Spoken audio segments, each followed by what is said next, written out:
Hey guys, so I'm here and I have the mini car cymbal for the air vents.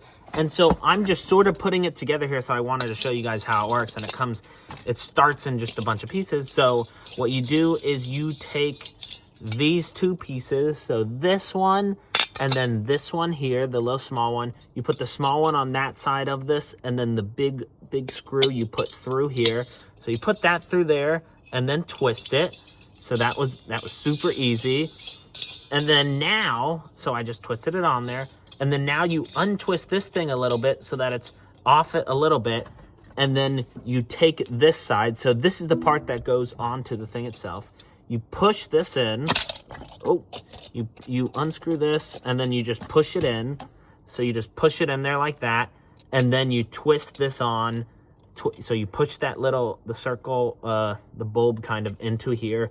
And then you twist this to get it attached on there, and you can, tighten it. And then here it is. So this will stick wherever you want it, and then it's your little cymbal for your kids or whoever you think would enjoy this.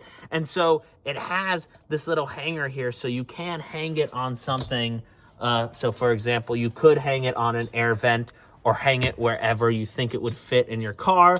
But also the important thing is that it has this stickiness on the back. So you take this off and then it's sticky. So then you take that off and then you can stick it somewhere wherever you want it in your car. And then it'll be a fun little thing for your kids to play with and just hit the drum. Hopefully it's not too annoying for you, but it's really fun. And I would give it a thumbs up if you're interested in it and if you kind of want your kids just to play around and have something to mess with.